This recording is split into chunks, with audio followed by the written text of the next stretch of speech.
Ya, selamat datang di mata kuliah Manajemen Infrastruktur. Pada modul kali ini saya akan coba untuk menjelaskan mengenai konsolidasi data center.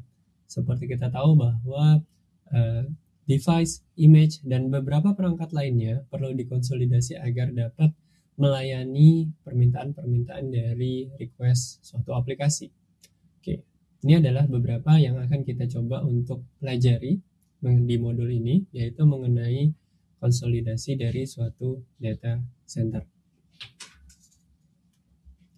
Nah, kalau kita tahu bahwa operasional suatu mainframe itu cukup besar, ya pada dahulu 1970 sampai 1980, ya kita beralih ke komputer yang cukup kecil. Ya.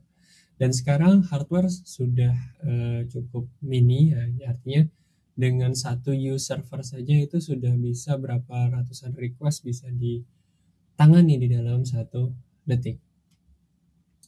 Nah, di sini konsolidasi bisa kita definisikan sebagai proses untuk pengaturan, ya, membuat suatu hal yang terintegrasi dan lengkap. Ya. Di sini kita mengganti beberapa perangkat kecil yang terpisah dengan beberapa perangkat yang mumpuni untuk memberikan kesederhanaan. Lalu merampingkan peralatan dan proses untuk pengelolaan yang lebih mudah.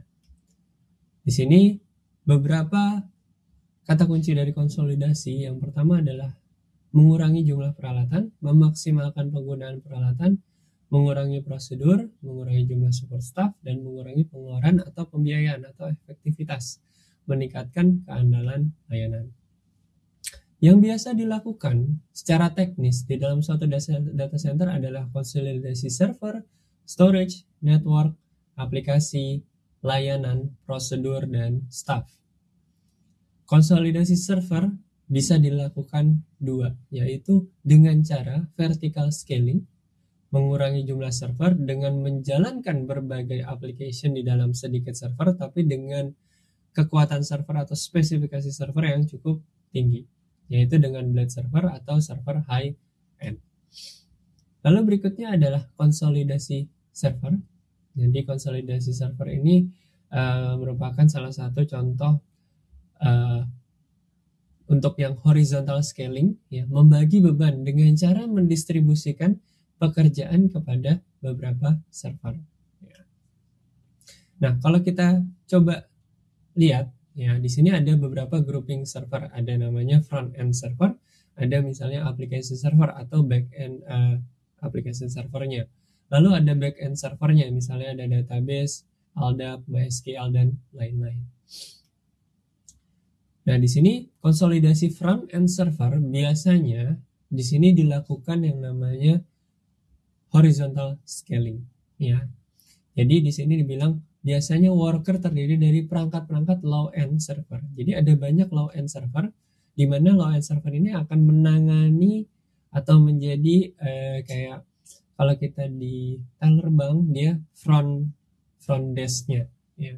Jadi dia yang melayani. Jadi cukup banyak agar back end-nya, nanti di back end-nya di sini menggunakan share storage agar memiliki data yang sama.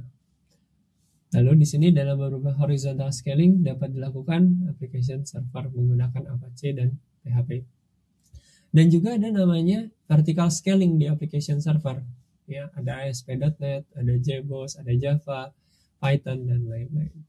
Di dalam backend server biasanya, terutama untuk yang DB server, biasanya dilakukan vertical scaling. Jadi kita meningkatkan kemampuan dari DB tersebut.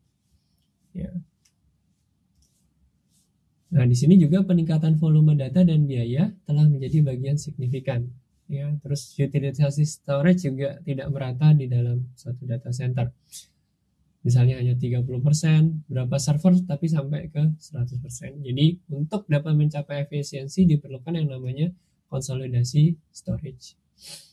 Oke, kalau kita lihat konsolidasi server, ya, misalkan kita di sini ada namanya front end server. Ya. Front end server ini berisi JavaScript misalnya, JS, PHP, atau beberapa Node.js lainnya di dalam sini. Nah, biasanya ini kita lakukan dengan yang namanya horizontal scaling.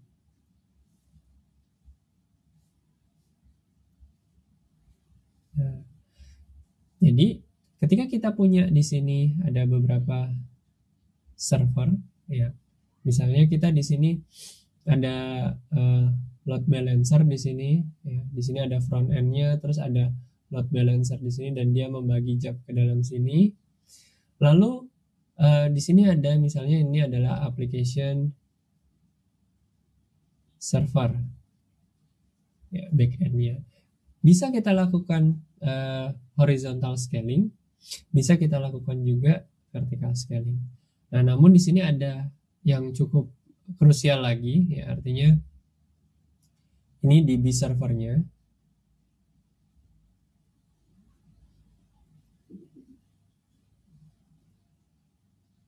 Nah, DB server ini biasanya kita lakukan dengan vertical scaling. Ya, kenapa? Karena seluruh data itu kan harus integrate, ya, harus pusat datanya harus sama, source data DB-nya harus sama. Oleh karena itu biasanya DB itu hanya satu server, paling ada di sini adalah backup-nya. Ya. Nah, kalau ini bisa kita lakukan sebagai horizontal scaling juga. Ya, ini juga bisa kita lakukan horizontal scaling. Artinya kita tambahkan node-node. Kalau ini ya kita tingkatkan spesifikasi dari DB servernya. Ya, jadi gambarannya seperti itu mengenai horizontal scaling dan vertical scaling pada suatu konsolidasi server. Nah, berikutnya kita membahas mengenai yang namanya konsolidasi storage, ya. Kalau konsolidasi storage di sini biasanya masing-masing server punya storage-nya masing-masing. Nah, alangkah baiknya semua storage itu digabungkan menjadi satu. Entah itu dengan NAS, Network Attached Storage, atau yang namanya SAN, Storage Access Network.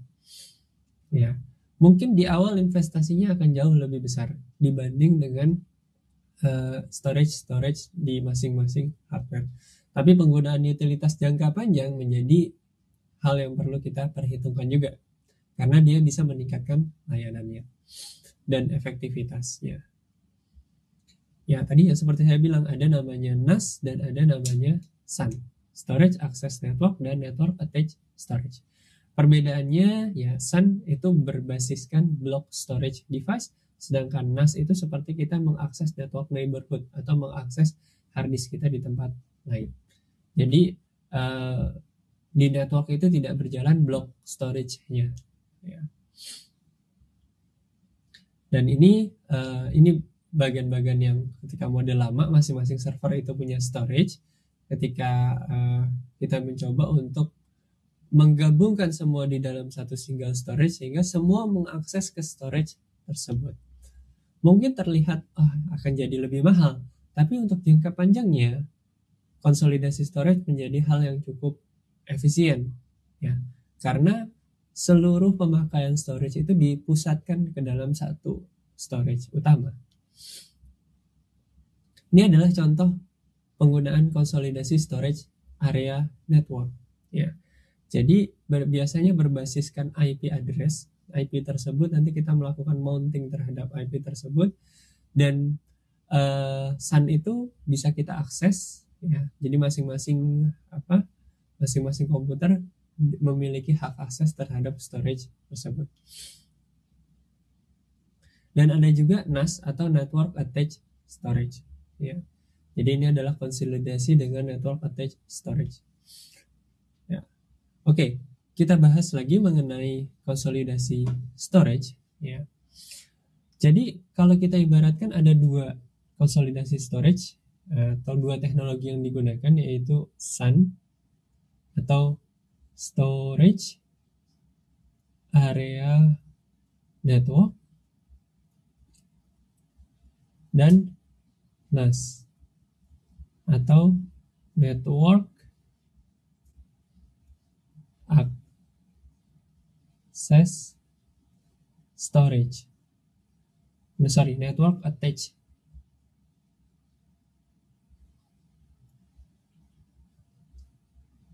atau NAS. Nah, di sini Sun dan NAS memiliki teknologinya masing-masing. Ya. Kalau Sun itu berbasiskan block level device. Ya. Jadi ibaratnya gini, ketika kalian punya operating system, ya, atau kalian punya hard disk, ya, anggapnya ketika kalian pertama kali booting di sana, lalu kalian memounting atau start di dalam hard disk kalian sendiri.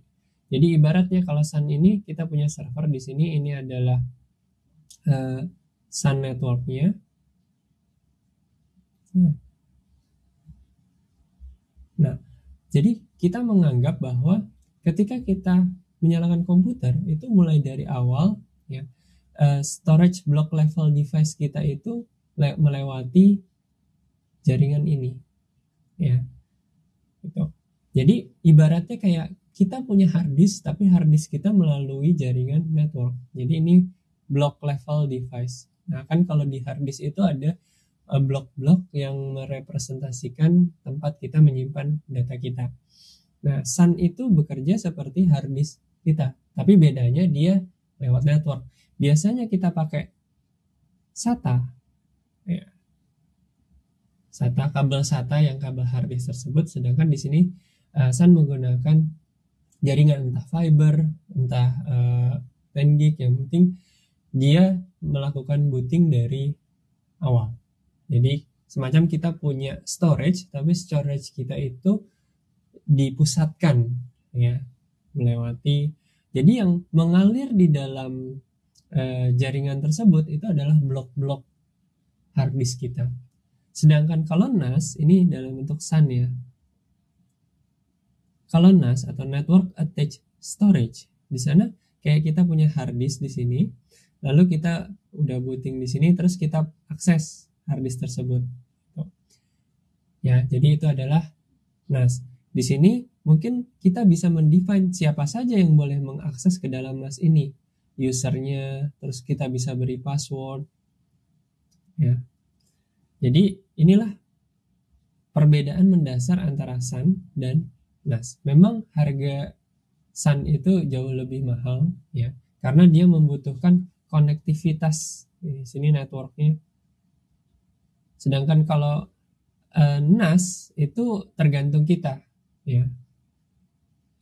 Tergantung kita mau secepat apa NAS-nya.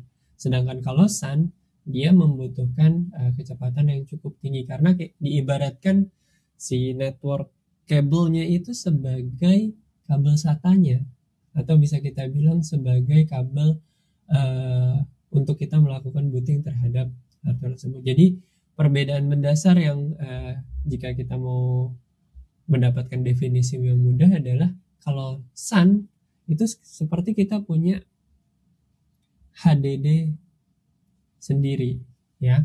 Sedangkan kalau NAS, ya, itu kita diperbolehkan untuk mengakses hard disk orang lain. Kita kalau ini HDD self, ya, artinya punya sendiri. Sedangkan NAS itu kayak kita mengakses drive punya orang lain, atau kita punya kayak hard disk eksternal kita colokkan ke dalam hard disk kita. Jadi dia beroperasi sebagai network attached storage, hanya ditempel saja. Sedangkan kalau Sun itu kayak kita melakukan the holistic hard disk tersebut diberikan ke kita. Itu adalah Sun. Ya, Sun-nya bisa dibagi-bagi untuk beberapa komputer, nggak semua size-nya itu milik kita, itu bisa di manage.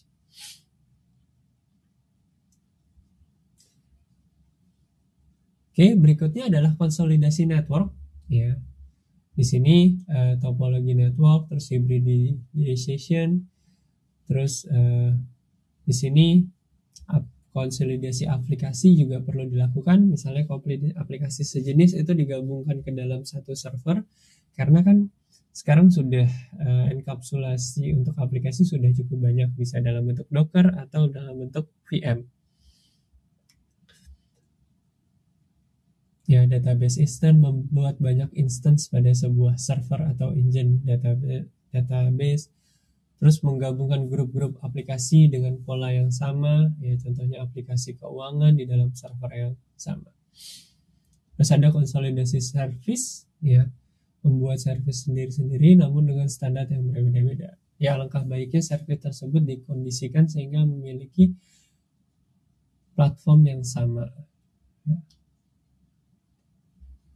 Terus ada konsolidasi proses, ya, proses yang lebih ramping sehingga staff dapat bekerja lebih efisien. Nah, kegagalan service biasanya terjadi 20% karena hardware dan 80% karena kelalaian staf operasional. Seperti kita sudah bahas sebelumnya, down yang terjadi atau data center down yang terjadi itu biasanya 80% memang lebih ke arah human error. Ya.